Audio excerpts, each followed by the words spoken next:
देखिए, अभी तक हमने इसमें क्या देखा?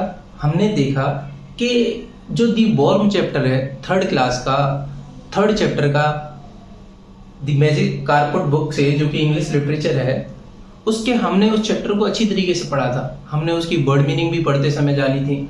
हमने बताया था कि किस तरीके से अलग अलग मौसम होते हैं एक साल के अंदर। मैंने बताया था कि जिस मौसम की ये कहानी है वो कौन सा मौसम है? स्प्रिंग है। स्प्रिंग का मतलब कब आती है स्प्रिंग? ठंड खत्म होने के बाद, यानी जब विंटर खत्म हो जाते हैं तब स्प्रिंग की शुरुआत होती है। और ये जो चैप्टर है वो स्प्रिंग का ही, यानी जो ये चैप्टर लिखा गया है वो स्प्रिंग के मौसम में लिखा गया है, स्प्रिंग के मौसम के बारे में बता रहा है। हमें पता चला था कि स्प्रिंग के अंदर क्या होता है। स्प्रिंग के अंदर पेड़ों पर नई नई पत्तियां आती हैं, नए नए फूल खिलते हैं। अब नई नई पत्तियां जब आती हैं तो कीड़ों को वो पत्तियां खाने में आसान रहती हैं और कीड़े उन पत्तियों को खाकर अपने साइज को ग्रोथ कर लेते हैं, खूब मोटे मोटे बड़े बड़े हो जाते हैं। इस चैप्टर में भी ये दिखाया गया है कि किस तरीके से जो अर्थवर्म है, जमीन के अंदर रहने वाले बिना पैरों के, बिना हाथों के जो कीड़े हैं, वो किस तरीके से स्प्रिंग के महीने में मोटे हो जाते हैं और उनको खाने के लिए जो पक्षियां होती हैं वो मंडराती रहती हैं, चारों तरफ घूमती रहती हैं, चारों ओर देखती रहती हैं। और उन पक्षियों को वो कीड़े उसी तरीके से अच्छे लगते हैं जैसे कि जो लेखक है उसको क्या अच्छा लगता है? दूध अच्छा लगता है, ब्रेड अच्छे लगते हैं, और आपको क्या और क्या अच्छा लगता है? एप्पल पाई यानी केक अच्छी लगती है।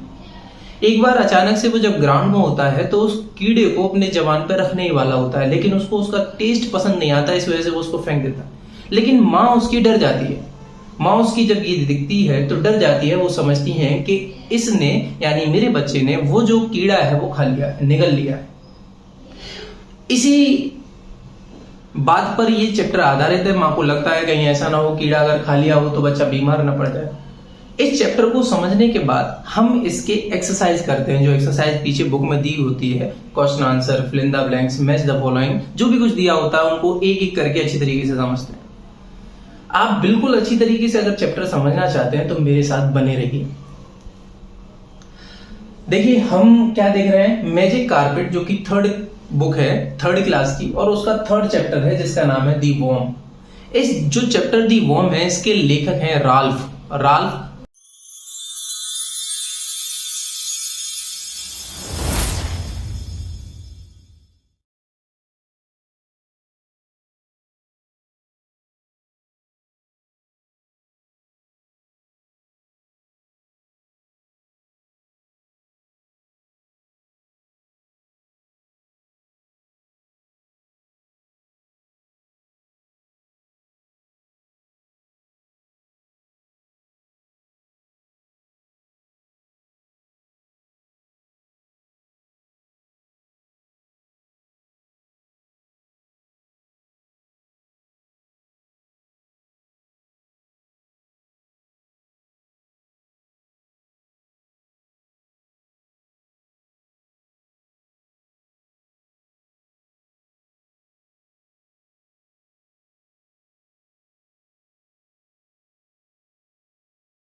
बर्गनग्रेन, राल्फ बर्गनग्रेन नाम के इसके लेखक हैं जिन्होंने ये चैप्टर लिखा है। और एक एक चैप्टर में जो भी कठिन शब्द आए हैं यानी जो वर्ड मीनिंग है, ताकि हमें उसके क्वेश्चन आंसर करने में आसानी रहे, हम उनके क्वेश्चन आंसरों को अच्छी तरीके से समझ सकें, वो करते हैं। तो एक एक वर्ड मीनिंग जो आपको डिस्प्ले पे दिखाई दे रही है, स्क्रीन पे दिखाई दे रही है, आप उसको अपनी नोटबुक में लिख लीजिए। सबसे पहली जो वर्ड मीनिंग दे रखी है वो वॉर्म है, जो कि चैप्टर का नाम ही है, WORM, वॉर्म। वॉर्म मतलब कीड़ा होता है। दूसरी है अर्थवॉर्म। अर्थ का मतलब क्या होता है? जमीन, मिट्टी भी होती है। अर्थ का मतलब पृथ्वी भी होती है और अर्थ का मतलब मिट्टी भी होती है। तो अर्थवॉर्म यानी ऐसा कीड़ा जो कि जमीन में रहता है, अर्थ के नीचे रहता है, उसको हम अर्थवॉर्म कहते हैं। हिंदी में इसको हम केंचुआ के नाम से भी जानते हैं। इसके बाद अगली जो मीनिंग है वो है टर्न, TURNED, टर्न। टर्न का मतलब क्या होता है? पलटना या बदलना। उसके बाद जो अगली मीनिंग दे रखी है वो है फैट। फैट का मतलब आप जानते ही हैं, मोटा होता है। उसके बाद एनीथिंग। एनीथिंग का मतलब होता है कोई भी चीज। उसके बाद फ्लाइंग। फ्लाइंग का मतलब होता है उड़ना। उसके बाद दे रखा है अराउंड। अराउंड का मतलब क्या होता है? चारों ओर। और अराउंड के नीचे दे रखा है ग्राउंड। ग्राउंड का मतलब क्या होता है? जमीन। और जमीन के अगला जो वर्ड मीनिंग दे रखा होता है वो एप्पल पाई दे रखा होता है। एप्पल पाई का मतलब होता है छोटा सा केक। और यंग का मतलब क्या होता है? छोटा। और बिट मतलब क्या होता है? जरा सा। इसके बाद जो अगली वर्ड मीनिंग दे रखी है वो क्या क्या दे रखी है? स्वेलो। स्वेलो का मतलब क्या होता है? निगलना। स्क्वर्म। स्क्वर्म का मतलब क्या होता है? स्क्वर्म का मतलब होता है घबराना, परेशान होना। जब माँ देखती है अपने बच्चे को कि इसने कीड़ा निगल लिया है, उसको लगता है तो वो घबरा जाती है, स्क्वर्म हो जाती है। स्क्वर्म मतलब क्या होता है? घबराना। एट, ATE, ईट की तरह इसका भी मतलब है, जो कि होता है खाना।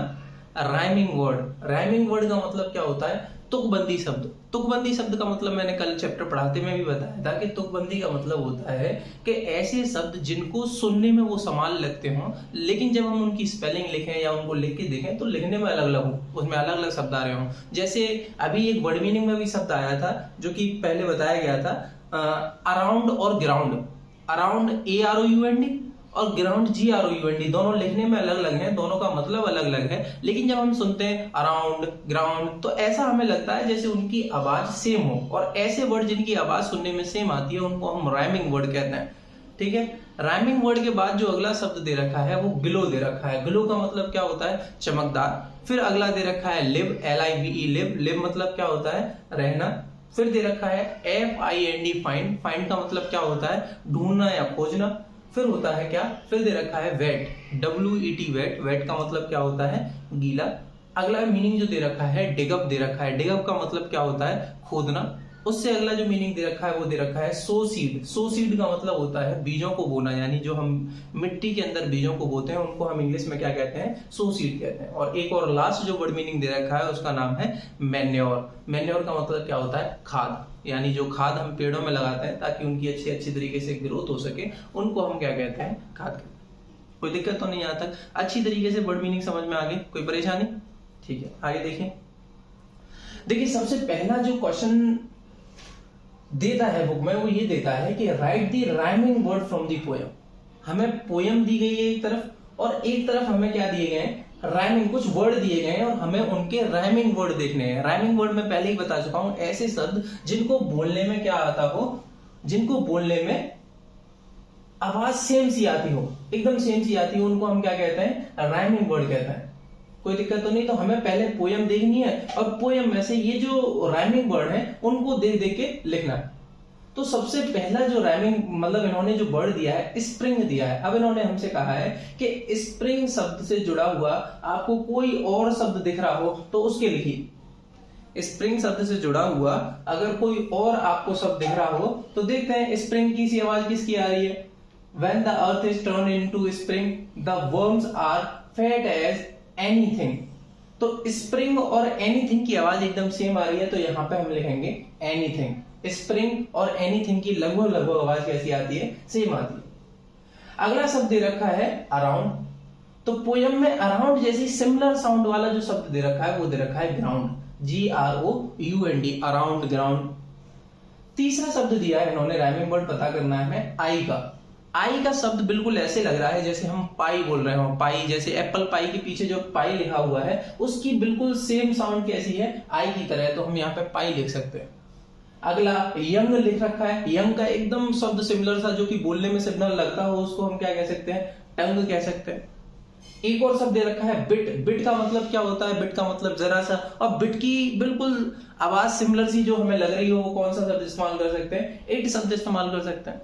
अगर हम देखें स्क्वर्म, स्क्वर्म का मतलब क्या होता है, घबराना या परेशान होना है, बिल्कुल इसका जैसा जो शब्द हमें दिखाई देता है वर्म लिखता है। कोई दिक्कत तो नहीं, राइमिंग वर्ड आपके अच्छी तरीके से समझ में आएगी। इसके बाद देखिए आगे दे रखे हैं क्वेश्चन आंसर। यहाँ पे इस चैप्टर में हमें 6 क्वेश्चन आंसर दिए गए, यानी चैप्टर हमारे कितने समझ में आया है या नहीं आया है वो हमें क्वेश्चन आंसर से पता चलता है।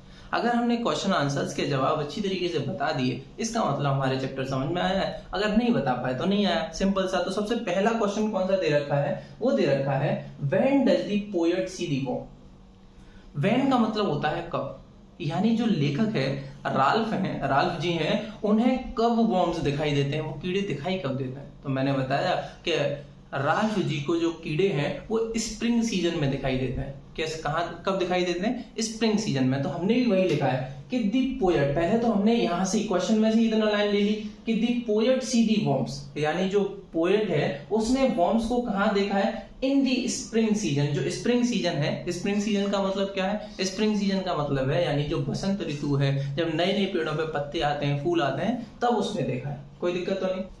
देखिए दूसरा क्वेश्चन क्या कहता है, दूसरा क्वेश्चन कहता है why did the bird come flying from all around, कि जो पक्षियां हैं वो अलग अलग तरीके से अलग अलग जगह से चारों ओर से घूम घाम के क्यों आ रहे हैं। तो पता ही है तुमको क्यों आ रहे हैं, क्योंकि वो उन कीड़ों को खाने आ रहे हैं जो कि मोटे मोटे स्प्रिंग सीजन में हो चुके हैं। तो यही पहले हमें क्वेश्चन में से ही लिखना है, the word come flying from all around, कि जो पक्षी हैं वो हर जगह से उड़कर आ रहे हैं। क्यों आ रहे हैं, the words come flying from all around to eat those worm, जो वो कीड़े हैं, जो जमीन पर कीड़े हैं, उनको खाने के लिए वो आ रहे हैं। तीसरा क्वेश्चन देता है कि the word like the worm as much as the poet likes, ये कह रहा है कि जो वर्ड्स हैं उनको कीड़े उसी तरीके से पसंद हैं जैसे लेखक को क्या पसंद है। तो हमने जब रीडिंग कर रहे थे पोयम की, जब हम पढ़ रहे थे पोयम को, तो हमें पता चला था कि जिस तरीके से लेखक को दूध पसंद है, जिस तरीके से लेखक को ब्रेड पसंद है, जिस तरीके से लेखक को एप्पल पाई पसंद है, उसी तरीके से इन वर्ड्स को क्या पसंद होते हैं, वॉर्म्स पसंद होते हैं। तो बिल्कुल सेम हम उसी को इतने यहां से क्वेश्चन को लिखना शुरू करेंगे। The worms, the birds like the worm as much as the poet like, the words like the worm as much as the poet likes bread and milk and apple pie, कि जितना लेखक को milk पसंद है, bread पसंद है, apple pie पसंद है, उतनी ही वर्ड्स को क्या पसंद है, वॉर्म्स पसंद है। अगले देखते हैं क्वेश्चन नंबर 4 को। क्वेश्चन नंबर 4 कहता है when did the poet put a worm on his tongue, कब पोएट उस कीड़े को अपनी जीभ पर रखता है। तो जवाब है the poet put a worm on a tongue when he was very young, कि जब पोएट बहुत छोटा होता है तब वो उस कीड़े को क्या करता है, अपनी जबान पे यानी टंग पे रख लेता है, अपनी जुबान पे रख लेता है, जीभ पे रख लेता है। समझ में आ गई बात, कोई दिक्कत नहीं। आपको याद होगा मैंने बताया था कि जब वो छोटा था, वेरी यंग था, बहुत ही यंग मतलब बहुत छोटा था जब उसने ऐसा किया था।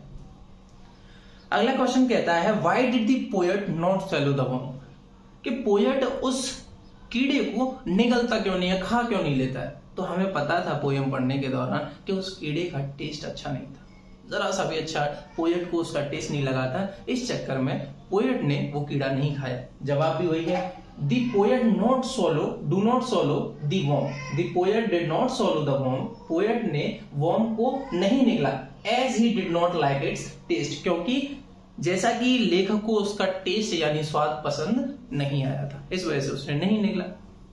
अगला क्वेश्चन कहता है क्वेश्चन नंबर 6, अगला जो 6th क्वेश्चन है वो क्या कहता है, why does the poet mother squirm, squirm का मतलब हमें पता है घबराना या परेशान होना। तो सवाल है कि साहब जो पोएट है उनकी मम्मी क्यों घबरा जाती हैं, क्यों डर जाती है।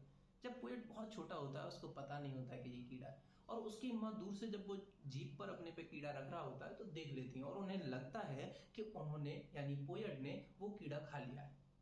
इस वजह से उसकी माँ डर जाती है, घबरा जाती है, उन्हें लगता है कहीं ऐसा ना हो बीमार पड़ जाए मेरा बच्चा। तो यही कारण है द पोएट मदर स्क्वर्म, जो पोएट की माँ है वो डर जाती है, परेशान हो जाती हैं, घबरा जाती हैं, एज सी थॉट, जैसे कि वो सोचती है, हर सन हैड ईटन द वर्म, उन्हें लगता है कि उनका जो बेटा है उसने वो कीड़ा क्या कर लिया है, खा लिया। कोई दिक्कत तो नहीं, क्वेश्चन आंसर हो गए सारे। इनको अच्छी तरीके से अपने नोटबुक में लिख लीजिए, फिर उसके बाद आगे देखिए। लास्ट में बिल्कुल क्वेश्चन के चैप्टर के एंड में दे रखा है मैच। मैच हमें मिलाना है, क्या क्या दे रखा है हमें, 3 मैच दी फॉलोइंग दे रखे हैं। हमें सबसे पहले अर्थवॉर्म दे रखा है, हमें पूछा गया है कि बताओ अर्थवॉर्म क्या होता है। तो सबसे पहला ऑप्शन कहता है a person who love to read book, ऐसा व्यक्ति जो कि किताबों को बहुत ज्यादा पढ़ना पसंद करता है, उसको हम अर्थवॉर्म कहते हैं। नहीं, जब चैप्टर की शुरुआत हुई थी तो मैंने आपको बताया था कि अर्थवॉर्म एक ऐसा कीड़ा होता है जिसके न कोई पैर होते हैं न कोई हाथ होते हैं, वो जमीन के अंदर मिट्टी में रहता है। A long thin worm that lives in soil, एक लंबा पतला सा वर्म जो कि मिट्टी में रहता है, एकदम सही जवाब। अर्थवर्म वही है जो लंबा सा पतला सा कीड़ा है जो कि मिट्टी के अंदर रहता है, उसी को हम अर्थवर्म कहते हैं। अब बात आती है ग्लो वर्म।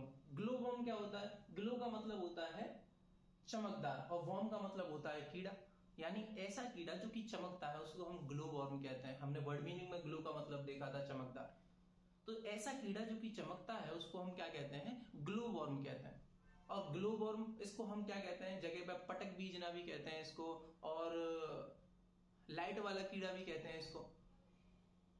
तो ये जो कीड़ा होता है ये क्या है, ये भी वो ग्लोबवर्म वो नहीं है जो व्यक्ति किताब में पढ़ता है। अर्थवर्म ये हो चुका है। Glowworm an insect with a light at the end of its cell, एक ऐसा कीड़ा जिसकी पूंछ में लाइट जलती है, उसी को हम ग्लोबवर्म कहते हैं। और जैसा कि पिक्चर में दिखाया भी गया है कि एक कीड़ा है, उसके पूंछ में यानी पीछे क्या जल रही है, लाइट जल रही है।